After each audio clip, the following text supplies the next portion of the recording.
Is it time to accept that our heroes are flawed, or is it a plot against the man the man got a plot to keep a brother down? Yeah, so when I look at human beings, nobody is perfect, right? And so God gave every human being that's walking right now something called free will. That's right. So literally right now, if I want to do something bad, I can do it right now. Right. Right? It's so easy. So easy. Because I have free will. That's right. I have choices, right? And so I tell people this, whenever you are born, you look like your parents. But whenever you die, you look like your decisions. So everybody on this earth have decisions that they have to make. That's right. Whether it's right or whether it's wrong. So whenever I see somebody who made a bad decision, I don't get on social media. I'm not that type of person. You would never see on my social media, oh my God, I can't believe Kanye did this. Yeah. I can't believe this person did. I don't do that. Yeah. Because I don't know whatever their agenda is. Right. I don't know. Correct.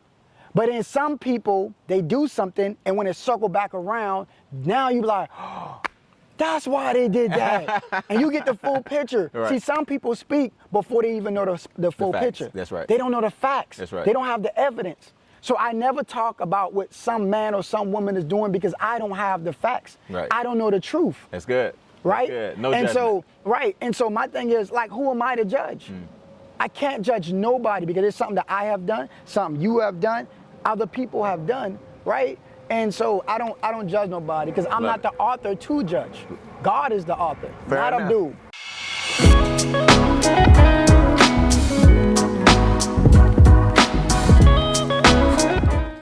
What's up? We're back, man. It's a great day to change lives. Welcome to another episode of the Instincts Pondcast. And when I tell you, I'm going to learn more on this one. I learn on all of them, so it's no disrespect to anybody. But he's got a topic. My man Abdul is in the building with a topic that I've been wanting to learn for a long time, and it's definitely something I think you should at least consider too. We're going to tell you what that topic is in a second, but first of all, I appreciate you, man. Yes, sir. I appreciate you. You. I want you to know how excited I am to talk to you, and this is all genuine. We talked a little bit off camera, but we're going to talk more on camera so people can understand that I'm just excited about learning as you are about teaching. Come on, all right? Come on. And we always ask, we come out the gates, we kind of hit them in the eyes first. Yes, sir. The show is about turning tribulations into celebrations. I like it. That's what it's all about. They see us at Bean Acres, they see what you're doing, all your followers, they see you, the money you make and the investments you're doing, but there's a story behind all of this. Absolutely. My job is to peel back the onion and pull back the curtain and show people that we all go through some stuff, and it's okay. That's right. But you got to get through it. That's right. Let's hit it between the eyes, man. What arguably is the most challenging thing in life you've had to overcome so far? And then number two, how'd you overcome it? Right. So first of all, I just want to say thank you for having me. No doubt, man. Thanks for reaching out, man. Yes, sir. But that's an excellent question. And so I'll start with this. Okay. Growing up, my father played a very instrumental role in my life. Nice. And so my father, he said, Abdul, whenever you get a family, you got to be three things. He said, you have to be a maintainer, a protector, and a provider. Nice. And so I always thought to myself, I said, well, damn, I said, I got to be a maintainer, protector, and provider. And so I'm trying to articulate how this looks. Right? Young man. As a young man. Right. Now, I'm young, right? Right. So I'm trying to see, okay, how does this look to be a maintainer? So my father, he's telling me, he's teaching me, and he's not even just telling me, teaching me, but he's actually showing me how this looks. One time for pops. Exactly. Yeah. And so one of my biggest fear was, I said, okay, when I get married, can I do those three things? And so before I got married at 23. Okay, young, relatively young. Right. Yeah. I got married young, and everybody, some people was telling me, not everybody, but some people would say, Abdul, you're young, you have a whole life ahead of you. Get married a little bit later on, but I'm a firm believer once a man know exactly what his mission is, right, or whatever he is commissioned to do by God, then he also needs to help me to help him get there. Oh, nice. Okay. So I knew that I needed a wife, but like I said, my biggest fear was can I be those three things? I got you. So as I'm, in search for a wife, I was just a person who had $1 in a dream. When I say I was broke, I'm talking about broke. And of course, I see this beautiful woman. She was friends with my sister. So I knew, okay, I had an easy, way into talking to her, right? Little segue. Right, a little segue. No, real quick, you say sister, how many siblings is it? Right, so it's I got 4 siblings, so it's 5 of us all together. So, and where you fall, right. I'm in the middle. You're in the middle, okay, I'm the middle, right. Okay. Exactly. And so, of course, I courted her for some time period, and then that's whenever, I got engaged to her, but when I got engaged to her, I was only making $15 an hour. Okay. Now, here's the kicker, though. I dropped out of I dropped out of college. Okay. I didn't finish college, but she's a college graduate. She's making way more money than me. Okay, I got you. All right? So now, things are lopsided, right? You got pops in your ear. Right, I got pops in my ear. And I knew at this time, period of my life, I'm not doing everything I'm supposed to be doing according to my pops. I understand. And that was tough, seeing my wife bringing in, more money than me, and I'm trying to be the maintain. I'm trying to pay for all of the bills, but economically, I can't. You can't. She doing the 3 things Pop talking about. Right. So it was one of those things, and I made it a pact to myself. I said, I'm going to retire my wife, and I said, I'm going to pay for I'm talking about every expense, even her expenses. Because sometimes when people get married, they be like, yo, look, when you came in this relationship, you had that, and I had this, and this is what we acquired together, right? And so you don't agree with that philosophy? I don't agree with that. We can talk about a whole show now. Right, exactly. Right. Once you come together, you're coming together as one. Okay. As one. I got you. Right? And so that's when I started hustling. But really what put fire underneath me is whenever my wife, she came to me and we went to, she was like, Abdul, let's go ahead and go out. We went to dinner and she passed me over a gift bag. And when I opened the gift bag up, it was a pregnancy test. Uh-oh. Okay. And said we had one on the way. We got a gift. So now I literally, I started grinding. I started looking at different investments. And then there was a time in my life where something happened in my job. And I said, I need to invest in something. And that's when my father was talking. He said, mobile homes. And I said, mobile homes. Really? Yes. And I guess we're going to probably talk about it, how it all started. Right. But that was challenging to me, knowing that my wife was making way more money than me, and I couldn't do the investment piece. The investment piece, but then also do what I thought a man should be doing. I got you. Providing, not doing that 50-50 stuff that people talk about. Okay. And that right there, it hit me hard. But once I started investing in mobile homes, I was able to retire my wife. And now, currently today, I pay for every expense that comes to me. Right. Period. No matter who name on it. No matter who names on it. Man, shout out to the brother for taking care of making it happen. You know what? So you let the cat out the bag about the mobile home. So yeah, we're gonna give you all that knowledge, but guess what else people need help with, man? Let's get into this relationship thing real quick. Right. Just for a second. You've been talking about your wife on the intake form for the podcast. Me and you talked about her off camera. She's from New York. Shout out to BX. She gonna kill me. Bronx. You from the South, South Carolina. Right. We talked about her prior to the show. You really seem to be happy, man, and I salute you for that. Talk to the people about relationships and balance in entrepreneurship. Before we talk about mobile homes, how important is there such thing as balance? Like I firmly believe there's no real such thing as balance. I believe in wholeness, but it ain't about me. What do you find have been some integral parts of making your relationship work, your marriage work, being an entrepreneur? Yeah, for people out there that can't get it together. Exactly. So my thing is, I'm a firm believer that you have to ask your spouse what it is that they require from you. So you need to know that, because oftentimes we think we're doing just enough. So in the beginning, right, when I started taking care of all the bills, I thought that was enough. Right? But when she got her arms folded like that, I'm like, what's wrong with her? I'm taking care of all the bills. I'm doing that. But you need to know your spouse's love language. So my wife, she loves spending quality time with me, and then she loves deep conversations. Really? I'm not talking about the conversation that people have like, oh, how was your day? No, I'm talking about, that's surface. That's surface. I'm talking about high level. Got you. Because that's what made her fall in love with me. Okay. Because I'm a spiritual person, you know. Thinker. I'm a thinker, Yeah. right? And so she loved conversations like that. Okay. So when I've seen her with arms fold, and I'm like, I'm taking care of this, I'm taking care of that, I'm taking care of that. Everything should be smooth. Right. Right? And she come to me and she be like, no, that's not it. That's not it. That's not it. Okay. And so sometimes we think that we're doing enough to please our wife without even asking. What does it take?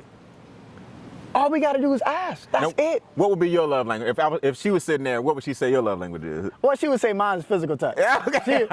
She would say mine is physical touch, Okay. which it is. Yeah. All right. I think that book changed the game, man. Yeah. Because everybody, at some point, I don't know how many books he sold, man, but everybody relates to that. That's their go-to for how to communicate. Yeah. That is a serious book that I think I need to read. You have to know. Because I ain't read it yet. Right, all right. Yeah. But yeah, you just got to know your spouse, know how to communicate Okay. efficiently with them. And once you master that art, then you will start to see the relationship start to grow. And then you got to ask yourself, am I depositing something in my love bank with my wife?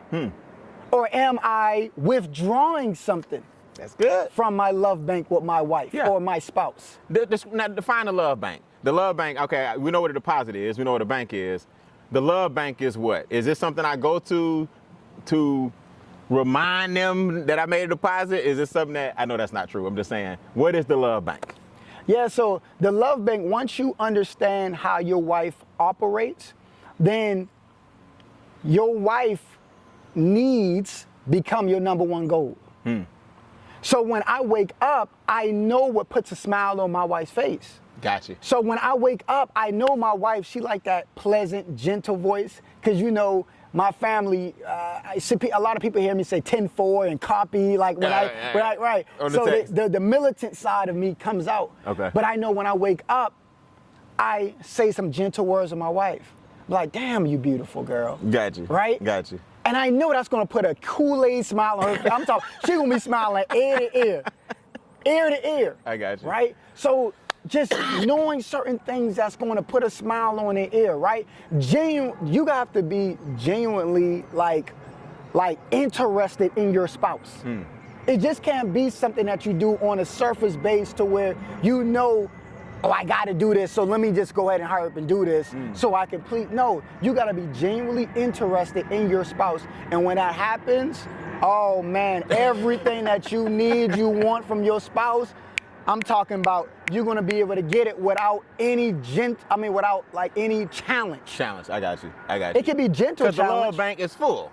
The love bank is full. It's full. We billionaires in the love bank. We billionaires, right? And some people, they're billionaires in real life, but their love bank is in the negative. It's empty, absolutely. It's insufficient. Absolutely. Ugh. NSF's in the love bank. You ain't gonna be happy. You ain't gonna be happy. Man, look, man, forget mobile homes, man. All right. The next chapter of your life need to be relationships, happy wife, happy life. Happy wife, happy life. No, I'm sure that ties into everything we do. So, if I'm hearing you correctly, the most challenging thing in life was at some point feeling like you couldn't provide. You know, what made you fall in those hard times? Anything in particular, or just not really knowing what you wanted to do for a living, or did you have a setback?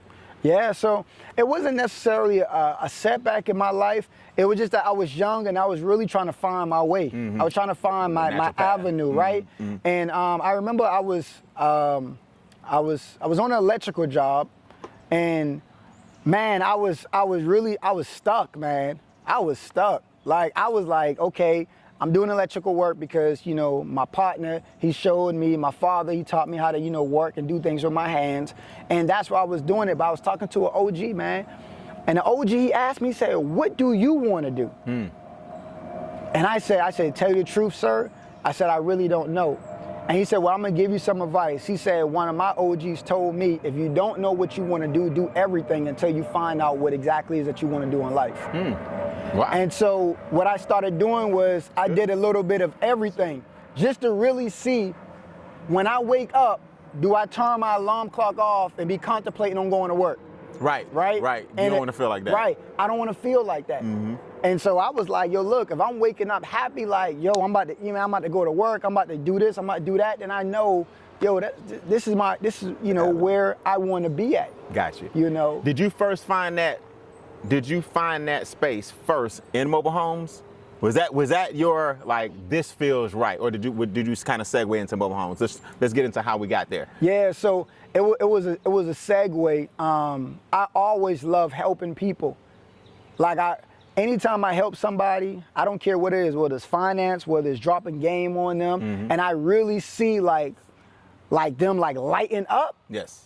Then I know I just deposited something inside that person. Absolutely. So even if we part ways and they never see me again in life, because sometimes we're either, some people could be a lesson or a blessing in your life. Two things, lesson or blessing. So I may come in your life, and when I come in your life, it's like, okay, cool, I come in for a time period, and that was just to teach you something. And then you never see me again. You never see me, right? Yeah. And it was like a segue. So once I started getting that feeling, I was helping people. I got into the ABA profession, applied behavior analysis profession, and I was helping like children with autism. I was working with like the youth and everything, and I really found like fulfillment in that. And that actually segued to another business venture that I have right now on the West Coast. Oh, nice. So that took place, and I got so much out of it. But a lot of people think that I just started, mobile homes by a segue, but they don't know that my father taught me when I was 15. Wow. He taught me when I was 15 how to invest in mobile homes. Really? Yes. Solid. One more time for Pops, man. Yes. Pops planting seeds that still manifest. So let me tell you, people don't understand, when I was 5 years old, I knew about a P&L sheet, profit and loss. I knew about that at 5 years old. You know why? Because my father, he gave me a bag of candy. And he said, I want you to sell this at elementary school. So I took the candy. I'm going to tell you, that's probably the worst thing to do with a child, because I was eating my candy, okay? I was eating my candy. Inventory just gone. Right. I came home with some money, but I could have made a little bit more, right? And in Charleston, I'm from Charleston, South Carolina. My grandparents, they had one of the largest peanut businesses. Really? In Charleston, yes. Shout out to entrepreneurship being generational. It was generational. Come on, man. We would go to my grandparents' house sometimes throughout the weekdays, especially on the weekends, and we would help them cook the peanuts, package the peanuts. My grandfather, he was the one that went out there. He sold it, dropped it off. He went to baseball games, everything, just delivering the peanuts to them. And so we saw entrepreneurship at a very young age. When I was in 3rd grade, all the way till I graduated, my parents didn't have to buy your school clothes. They didn't have to buy your school supplies, nothing. I already had it. Nothing, because we was making our own money. Yeah. And at the age of 13 is when my father introduced me to Robert Kiyosaki method.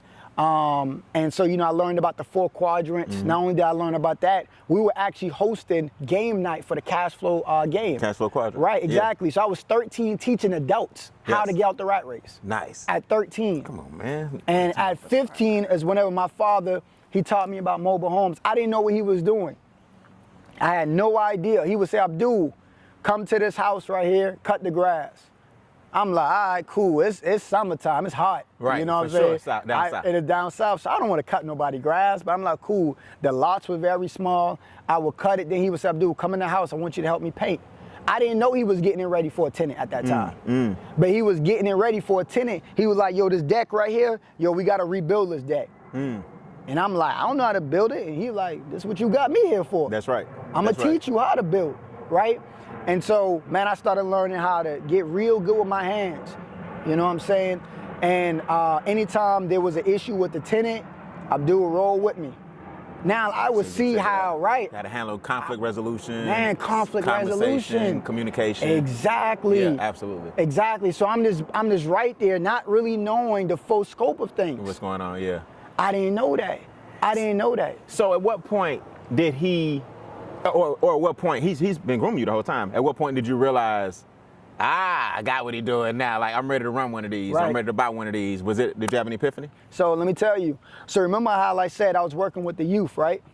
in Riverdale, there was a big youth facility, and the youth was gravitating towards me. They were gravitating. I'm talking about everybody. They're supposed to be in class, but when they see me, they all come out of class. That's right. And I'm like, nah, y'all can't do that. I can't be a distraction. Right? But they were so excited to see me. So excited because I always was pouring something in the back. Now, mind you, now in the youth, they can't read or write. That's right. They didn't know how to do simple math.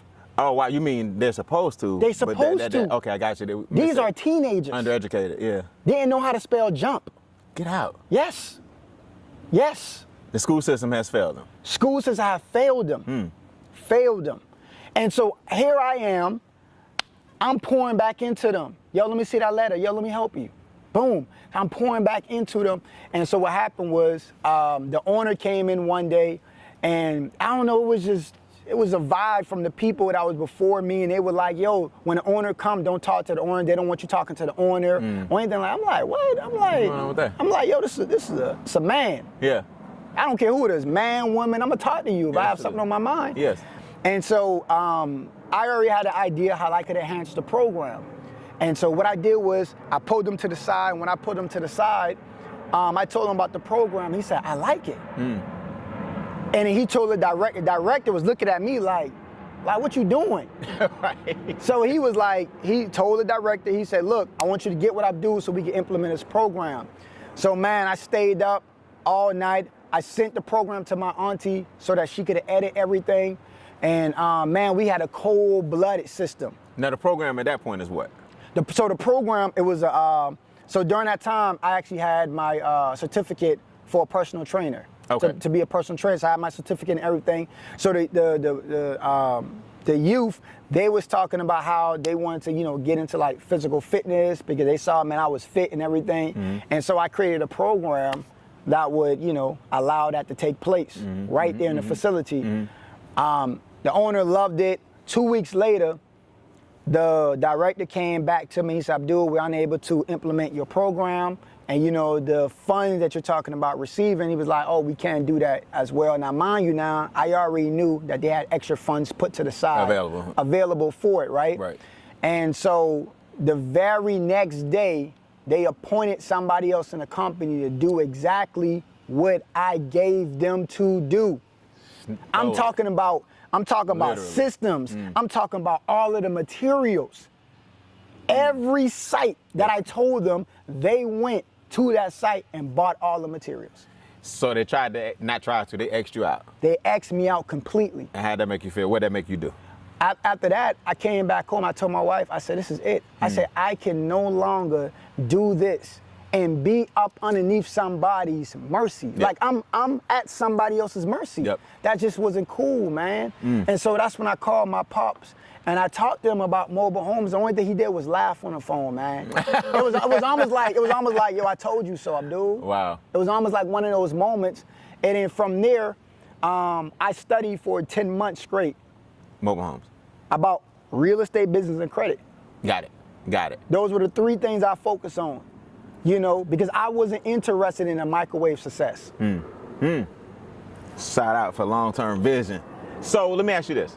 There's a stigma about mobile homes, yes. Right? There's a stigma as far as people, the residents, there's a stigma that, people that live in mobile homes don't have a lot of money, so that therefore people make the mistake of thinking there's no money in mobile homes. Right? Let's dispel some misconceptions. Yeah, some myths about this mobile home. There's a lot of misconception about mobile homes. A lot of people, they saw the movie 8 Mile.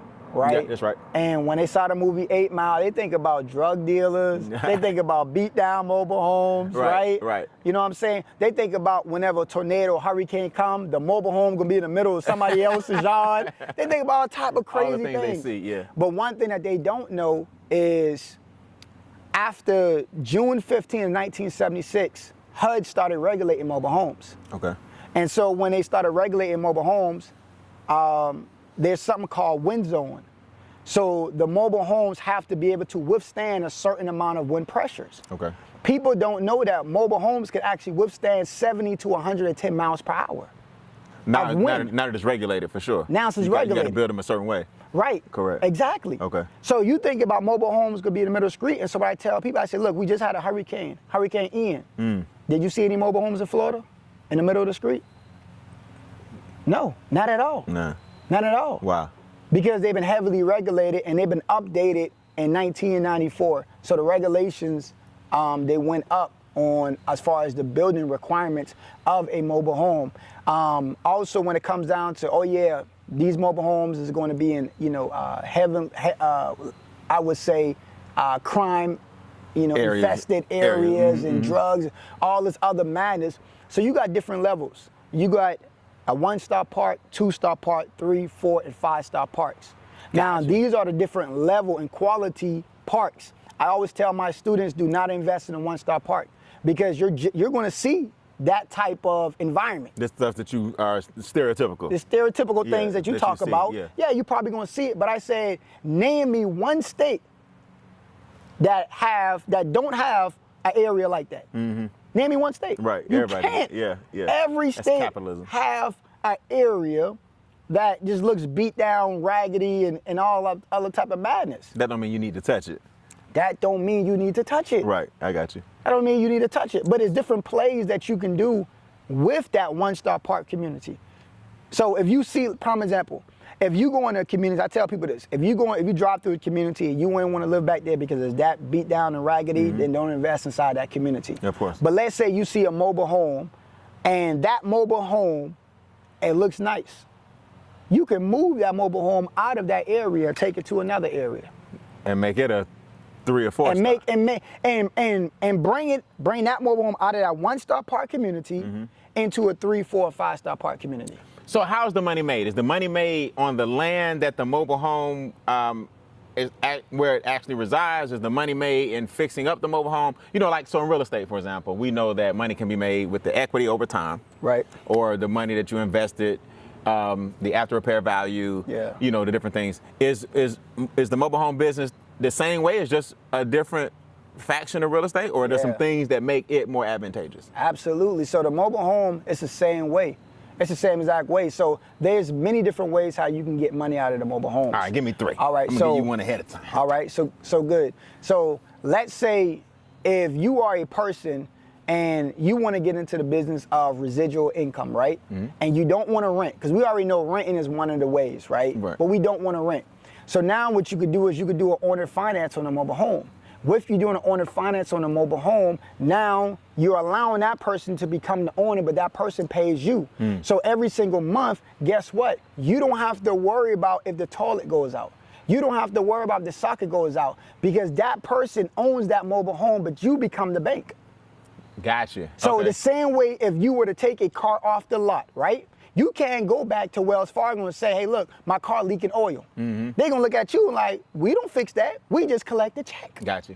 And so that's exactly what you are doing whenever you own a financial mobile home. You putting it on terms. Hey, look, after 4 years, this home belongs to you, and you're just paying me $800 a month. That's all you're doing. So you're collecting $800 a month, but this person's on terms. So that's one of the ways that you can collect money out of mobile homes. Owner finance. Owner Basically finance. being the bank. Exactly. Okay. Invest, and then now you become the bank. The next way is, let's say you own a piece of land. So this is how you double dip. So if you own a piece of land, you can move that mobile home to your piece of land, and guess what you do? You charge them 2 ways. You charge them for rent, and then you charge them for lot rent. The lot fee. Exactly, the lot fee. Okay. So now you just double dip in the pot, right? So I can do that here? You can do that here. I could get some people that I pre-qualify, that I approve of. Yes. And they can pay me lot rent at Bean Acres for having the mobile home here. Absolutely. Would they pay me rent as well, or they're paying the person that owns the mobile home rent? In other words, can those be 2 different individuals? Those could be 2 different individuals. So let me give you an example. So I tell my students, because like they see the land, they be like, man, I want land, right? But they may not have the capital to buy the land right then and there. I say, look, go inside of a mobile home community. When you go in a mobile home community, they already have everything set up for you. So guess what you do? You own the home, but you don't own the land. Right. So now the person, I like to receive everything in one large sum, right? So let's say if everything is $1,000, $600 go to me, $400 go to the land. Got it. Right? So I'm making 4, the park owner, he's making, I'm making 6, the park owner is making 4. Okay. Right? But when you own the land, you control everything. Because you get in money from the rent and you get in money from the lot The rent. whole 1,000 is yours. Exactly, the whole 1,000 is yours. Got it. And that's where you want to really start growing into, is whenever you can control the whole narrative. Does the fact that it's mobile, meaning literally I can pick it up and move it, give me any advantages? In other words, with here I got, for example, I may have to deal with zoning, right? I already have a house on the property. Let's say I put a tree house on the property. Let's say I put another house on the property. Do I have to deal with any zoning issues, or does the fact that it's on wheels and it's mobile help the fact that my zoning, does it make zoning easier? Yeah, so here's the thing. When it comes down to zoning, every state have its own rules and regulations. Okay. Okay, every state. The reason why I say that is because after a home is a certain size, you have to go through zoning. Correct. Okay, I got you. So prime example for South Carolina. South Carolina, if a home is less than 200 square feet, it don't have to go through zoning. Well, that's a tiny home. Yeah, I was about to say. That's a tiny home. We talking about this doc. Yeah, but people make it happen. Really? People make it happen. It's a tiny home. All right, it's as simple as a 12. I believe if my math serves me right, a 12 by 16 is 192 square feet. And you got it in, and you below 2. Right, and you below 2. Okay. Okay. So no zoning requirements. Right, so no zoning requirement for that. But a mobile home, since the average mobile home is a 14 by 70, of course, it's going to be way beyond that, because now it's a dwelling, right, where people are going to be living in. So there are zoning requirements that you have to abide by. You know, every county is going to have, you know, its own zoning requirements. Okay. But like a piece of property like that, I could just look at this and say, oh yeah, cool, for sure, we can, right, you could put a mobile home on this right here. On this right here. Exactly. So let me ask you this: when it comes to finding the right mobile home, Yeah. right? Are we looking for one that we can rehab? Are we looking to buy brand new? We're like, what is it? What am I looking for? If I want to get one right now, what am I looking for and why? I hate to interrupt, but don't you want me to pay the bills? You want the show to stick around, right? This segment was sponsored by the Instincts Training Series. Now, what is that? You ever wonder why a duck does not have blood vessels in his feet? You ever wonder why a polar bear or a brown bear or a black bear take care of their young to the death like any mother would? You ever wonder why a cheetah has a really long tail? You ever wonder why a rhino has birds on his back? You ever wonder why a praying mantis has 1,000 eyes? I could go on and on and on, but the Instincts Training Behavioral Series will show you how to reach your full potential as God's highest creation. That's right. You're the most intelligent form on the planet, but you're the weakest emotionally. I'll show you guys how to tap into your instincts and reach your full potential and be more productive personally and professionally. Visit briannbean.com. That's briannbean.com for a free keynote and tap into your instincts today. Now back to the episode.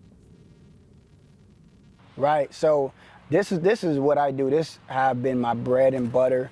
Oh yeah, we love bread. Right, exactly. You love that bread and butter. Yeah, you love that bread and butter, huh? Bread and butter. Yeah, so what I do is this.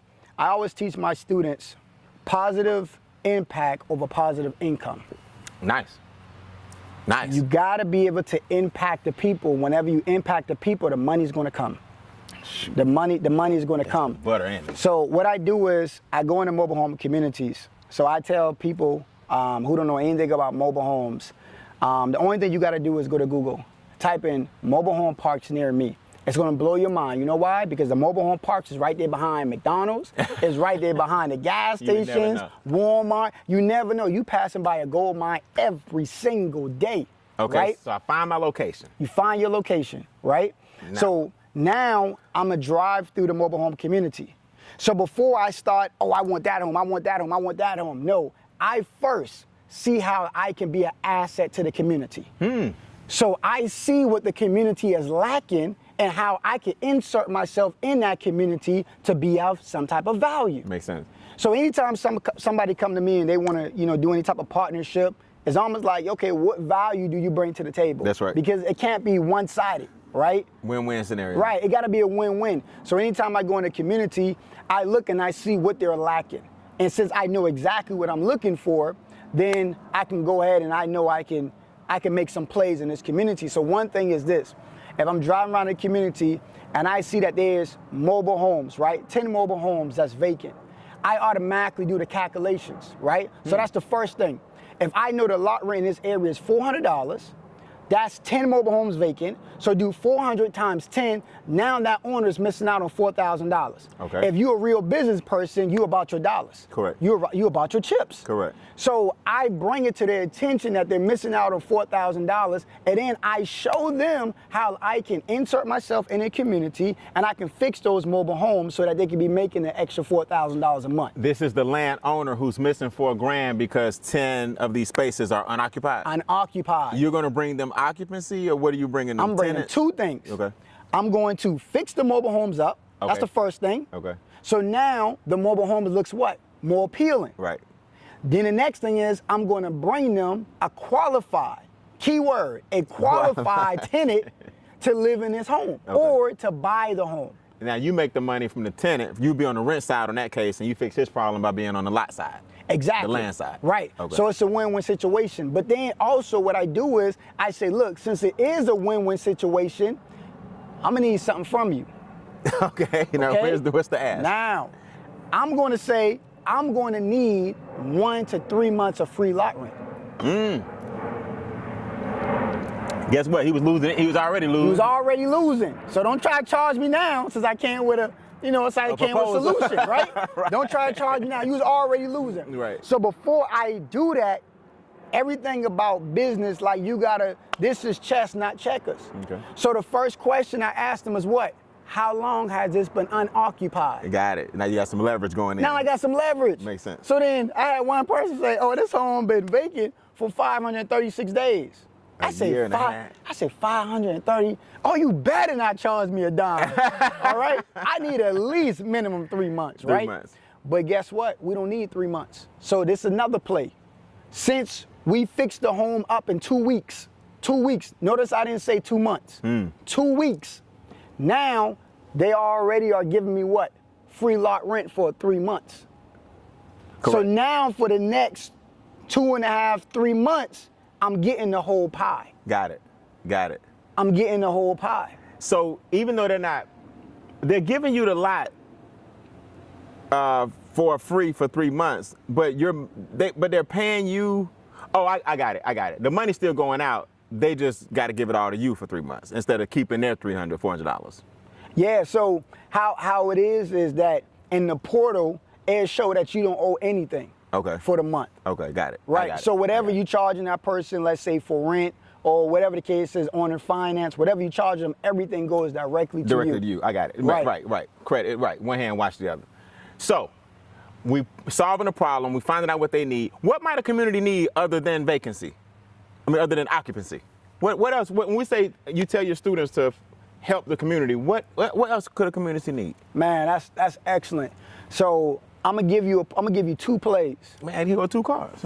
So one of the plays that I did was I went in the community, right? And I tell people, I say, if you're not willing to invest $100, you're not willing to make 1,000.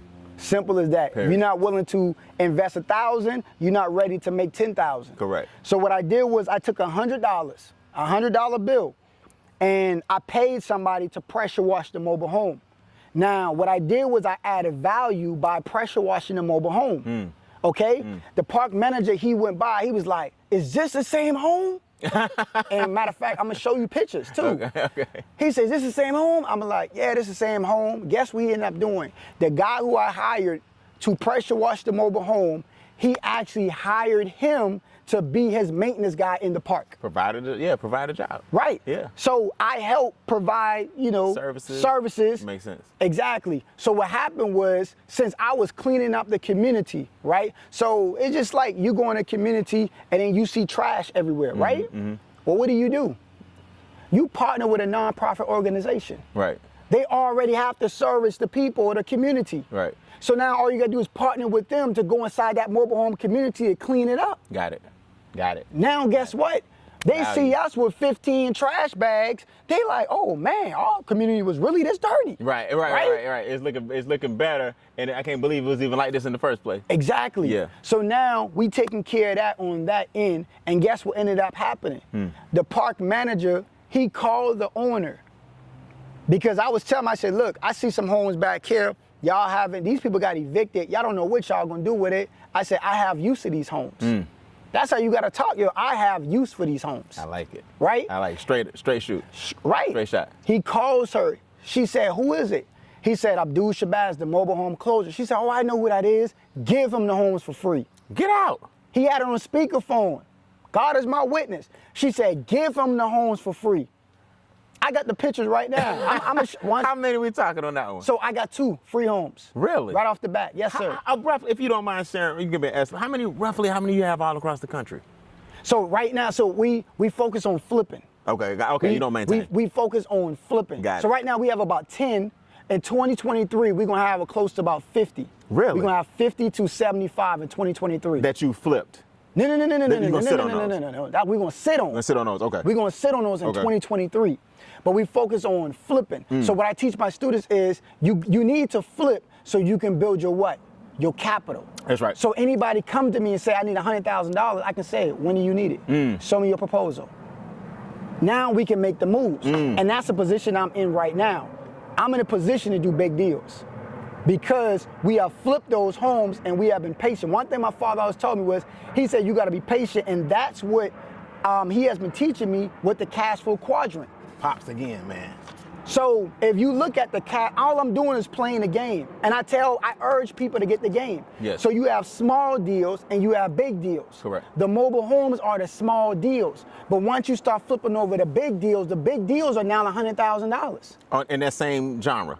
In the same genre. Really? Right. By just having multiple mobile homes? Right. Or one mobile home can be? So one mobile home could be $100,000. One mobile home could be $1 million. Get out. Yes, sir. In California have $1 million mobile homes. Get out. Yes, sir. So my thing is, I tell people, build your capital first. Build it. So prime example, one of my last deals, I got the home for $6,000. I flipped it for $14,700. Okay? So I made over $8,000 profit. Yes. If I do 10 of those deals, and guess what? That's $80,000 in profit. Absolutely. That I have in my account. See, I like that because now I can go and I can invest my money in all different places. So what I did was I have 2 behavioral health businesses. I have a behavioral health business in Las Vegas, and I have one in Arizona. Yes. Right. Still. So no, right now. Yeah. I'm going on the West Coast. I gotta go to Chicago tomorrow, and then from Chicago on Sunday is when I'm going on the West Coast for 2 weeks. Nice. I stay on the West Coast 2 weeks, but guess how I was able to fund that business? The capital from the mobile homes. Come on, man. Cash flow quadrants, baby. Cash, asset, cash. So all I did was I just used the game and what Robert Kiyosaki did, and I turned it to real life. Absolutely. So you start off with all of the small deals, and then you start growing into the big deals. So those behavioral businesses, those are big deals. Absolutely. So my father, he told me to use mobile homes as a vehicle. Right. To get to the things that you want to do. Remember I said I love helping people. Absolutely. I got 2 behavioral health businesses that's doing what? Helping people. That's on drugs and alcohol. Absolutely. And have mental issues. Yeah. So your reach is much bigger than just financial. Exactly. That's powerful. Yeah. So in your experience, as far as entrepreneurship or the mobile home business, what are some common mistakes entrepreneurs make that you see? Definitely, I would say one, if I had to just talk about something you've been real passionate about, is not taking the money that they're making and flipping it back into their business or bigger projects, not having a vehicle to get you to another vehicle. That's something most people do. They get stuck exactly where they are, and that's it. Absolutely. Right? What's something else that entrepreneurships, or in the mobile home business in particular, entrepreneurs or in the mobile home business, mistakes they make? Yeah, so one of the things that I would say that I've seen some people make, just in I would say the mobile home business right now, is that they're not willing to learn. And so I tell people, you must become a sponge. And what does a sponge do? Oh. A sponge soaks Absorbs. up. It absorbs. Exactly. A lot of people, they don't like to absorb the information. And I always tell people, the more that you learn, the more that you will earn. So when you keep on learning, that's making room for you to earn more money. That's right. That's right. But whenever you think that you know, like I had this lady, she jumped on my call and she was like, oh, well, all you're doing is flipping the mobile home. There's nothing too much to that. Please. And I said, oh, okay. I said, how about you do this, sis? I said, go out there, flip your mobile home, and then come back to me and tell me how things went. I said, just let me know. Now, a month went by and nobody, my assistant haven't come back to me with her information or anything. So I don't know what she have done, but I told her, come back to me because I want to know what you have done. Because if you think it's that easy, right, then everybody will be doing it. That's right. That's right. Everybody would be doing it. And so in the learning aspect of things, I tell people you have to do your due diligence. So some people, oh, Abdul, I'm about to get a mobile home. Okay, did you do your due diligence on this mobile home properly? Well, what does due diligence look like? Right. So prime example, 2 weeks ago, I was about to buy a mobile home so I could have flipped, right? And so the guy, I just felt like he was trying to rush things along. And I'm like, anytime somebody's trying to rush things along, there's something that's taking place. So I said, okay, well, this wasn't in a traditional mobile home community, right? The lady, she owned like land just like this, and she had mobile homes on the land, and she was just collecting lot rent. Okay. That's all she was doing. She didn't want to rent out the mobile homes. She just wanted to own the land. That was it. Got it. So I said, okay, before I buy this mobile home, I need to talk to her because this is a person I'm going to be paying a lot rent to. Correct. So now it's a little resistance. From him? From him. You feeling it? I'm feeling it. So I get the lady's number, I'm talking to her, I'm telling her exactly what my business. She said, oh my God, she said, I have property in all over Georgia. And she said, I would love for you to come by and buy the mobile homes there. And she said, we'll work something out. I'm like, okay, cool, we can do further business. Absolutely. She said, well, I just want to let you know, but the people that you're about to buy the home from, they still owe me $1,000. There it is. And I said, they owe you $1,000? She said, yeah. She said, they haven't been paying lot rent for the last 2 months. And she said, this month is going on the 3rd month. So they behind 3 months. And so I'm calling the guy, and he was like, oh yeah, I was going to take the money that you give me and go pay her. No, you wasn't. Nah, you was gone, yeah. Because once I got the title and everything, there's no need. There's no obligations. Yeah, absolutely. Absolutely. Your hands not tied no more. Nothing, yeah. Nothing. So you could have let me high and dry, now I have to been spending another $1,000, right? Yep. And so I tell people, like, you got to do your homework. Those are things that the novice may not even peep. They won't even peep that. They just buy the mobile home. Yeah. And guess what? Now you got not only do they have back lot rent, but you got back taxes. Yep, that's right. Because 9 or 10 times, if you got back lot rent, you got back taxes. That's right. It ain't like they current on that. It's not like let me tell you.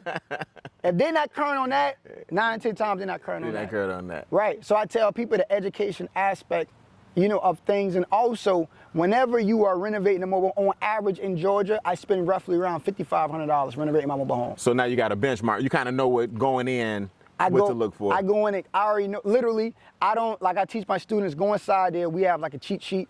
As far as like a mobile home checklist that I give my students. When I go inside it, I don't need that. I can go from one end of the mobile home to the next end. I already know exactly how much I'm going to pay. Makes sense. I know what each room is going to cost me. So I teach my students to become familiar with numbers. Correct. So I know that a 4x8 sheetrock is going to roughly cost me $14. So if I go inside of a room, I see that each wall needs to be repaired. I already have the calculation in my head how much this room is going to cost. So by the time I get through the entire mobile home, I know what all the materials is going to cost me. Then I got my crew, and I already know my crew is going to charge me. So I have a rough estimate in my head how much it's going to charge. Anything over $5,500, I do partial renovations, and then I flip it as is.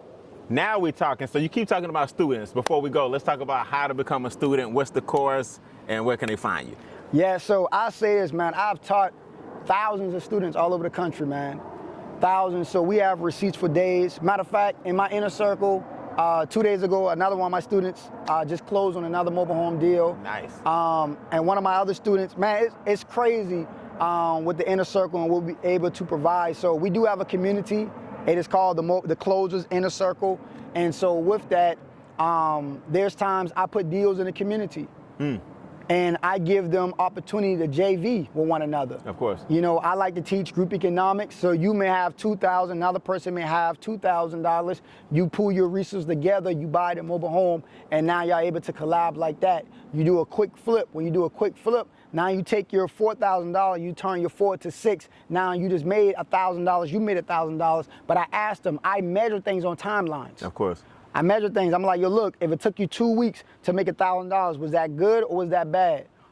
right? Nice. I measure things on timeline. So there's been deals where I sold a deal in less than 24 hours, right? So look at my timeline. So if I was able to make $4,000 in 24 hours, I asked myself, how many people are making $4,000 in less than 24 hours? Got it. Right? Got it. So I tell my students the same thing. So my website is themobilehomecloser.com, but I'm mostly on Instagram. Yes, absolutely. I'm mostly That's on where Instagram, I saw your stuff, right. man. I saw your Exactly. stuff. I'm glad you hit me too. I saw your stuff. Yeah. Yeah, man. So it's at the Mobile Home Closers with the S at the end. And you'll be able to see, my fix and flip projects.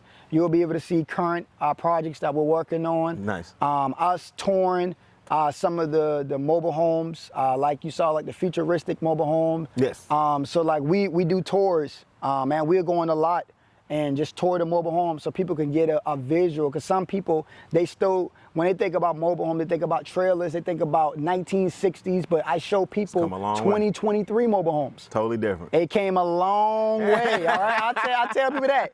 It came a long way. If you see a mobile home in the 1960s and then Like 2023, it evolves. it all evolves, Yeah, correct, right? correct. But I got to show people this is how mobile homes look right now. So we teach a lot. I give a lot of tips. I give a lot of tricks that they can do and just practical applications. Nice. You know, I teach people not what they can do tomorrow or months from now, but I teach people what they can actually do today to go ahead and get started. Another thing is, with my students, I'm always result driven. So I give them an assignment that I know is going to give them immediate results. Immediate results. So like in my mentorship program, what I did, the very first day, I made sure everybody hired somebody to work in their team. Make sure you leverage the efforts of others so you won't have the business won't own you. Exactly. You bought a job. Exactly. So 95% of the people that actually come in my program are 9-to-5 workers. So I showed them, okay, you already given somebody, 8 hours of your day, but how about you hire somebody to work 8 hours for you? Now you're able to buy your time back because somebody else is doing the work. So as you're getting the bag from your job, let's say you're getting $4,000 a month, somebody else is now helping you. Like my assistant, she works full time. I got several people that work full time. All I gotta do is say, look, find me these deals. Just the other day, today is what? Today is Thursday. 2 days ago, man, she gave me a list of about 20 mobile homes. To imagine you trying to do all that yourself. Imagine you trying to leverage. do that. Yeah, you Right. can't leverage. Yeah, Exactly. That's a great first step to entrepreneurship. Exactly. Go ahead and start building the squad. I tell them that was day one, building your squad. Build your squad, man. Build your squad out. Great So the advice. next week when they came, they already have reports. What was those reports? Those reports were results. Absolutely. And so now what happens is they're more driven to do the next thing because they know the next thing is going to continue on, right? Yielding results. Right? Yielding results. But we know the ultimate goal is for them to actually get their first mobile home. So I showed them, I said, look, my person was able to give me these mobile homes, right? One of the mobile homes that was on the list that she sent, we're actually trying to work to close out on this deal, working with a bank, but it was $300. Wow. $300?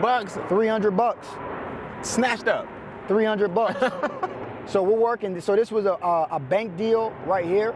They're actually trying to do bids on it, but I know nobody, the area where it's at, nobody is not going to really bid it out. So I may end up spending probably roughly around $1,500 once it's all said and done. Yeah. But it's deals like that that's happened all day long, and it's all around the country, bro. It's all around the country. Question before we go. 2 questions before we go. Well, actually, 2.5. It's the Instincts Pondcast. Can the Instincts Pondcast viewers get a little coupon code to hook them up? Yeah, absolutely. Can So they what put in the word instincts? Yeah, absolutely. So I'll make sure I hook them up, big man. So I'll probably give them like a 40% off. Oh, that man said 40. People be coming here telling me if you bring in less than 40 next time, don't talk to me. All right. Yeah, I'll that's probably good, give man. them. I like to help the people. Exactly, man. And we're gonna JV on some stuff too. Yes, absolutely. Absolutely. Absolutely, bro. So let's make that happen. Quick side note. Has nothing to do with mobile homes. Has everything to do with, let's just say, culture right now. Right. Bill Cosby, legacy tarnished. R. Kelly, legacy tarnished. Michael Jackson, staying on his legacy.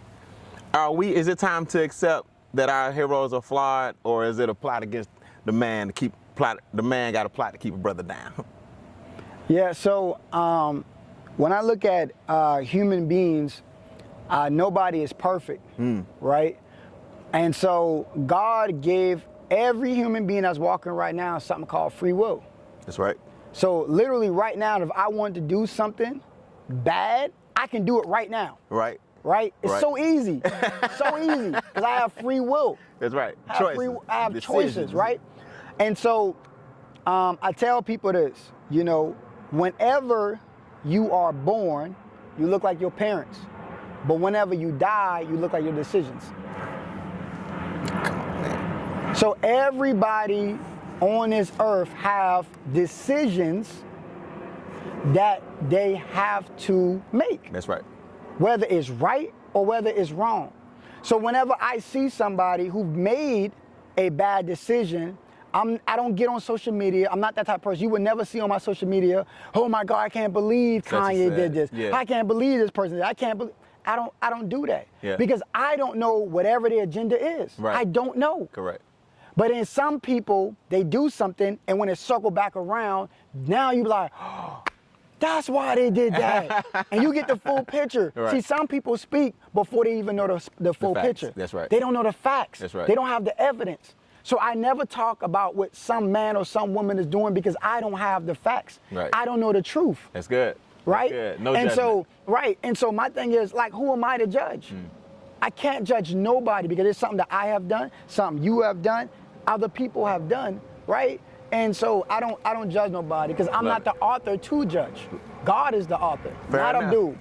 Speaking of that, final question, God made us the highest form of intelligence on the planet, meaning human beings. This is the Instincts Pondcast. I just want to leave everybody with this. Today I'm going to talk to everybody in 30 seconds or less about the peregrine falcon. This falcon flies 260 miles an hour. The difference with him, not only is he the fastest animal on the planet, 260 miles an hour. Can you imagine how fast this bird is going? Yeah. But what he does is he attacks every bird. He attacks his prey, which is other birds, from the top. So what I do is I tell people all the time, man, you can shoot high, but I want you to aim even higher. So I use the peregrine falcon to let everybody know that whatever you're thinking about right now, whatever goals, dreams, aspirations that you have, believe it or not, if it doesn't hurt, you're not stretching. So you may think that you're thinking big right now, but so did we at one point. But there's always another notch that you can get to, and you'll be looking back or down or back at some of the things that you once thought were bold, big ideas. And when you knock that out, go ahead and have the next one above that ready, okay? Shoot high, but I want you to start aiming even higher and attack your goals from the top down. Are you dreaming big enough? And are you willing to fly high enough and fast enough like the peregrine falcon? If you had to pick one animal before we go, what would it be that you relate to the most and why? So the animal that I would pick, I would say is shark. And so the reason why I would say shark is because I found something that was very interesting about the shark.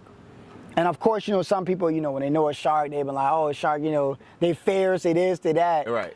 But the shark have in them to where when God created the shark cannot stop swimming or it will die. That's right. Can't sit still. It can't sit still. That's right. And so when I look at myself, I've saw whenever I procrastinate. See, procrastination is an assassination towards your destination.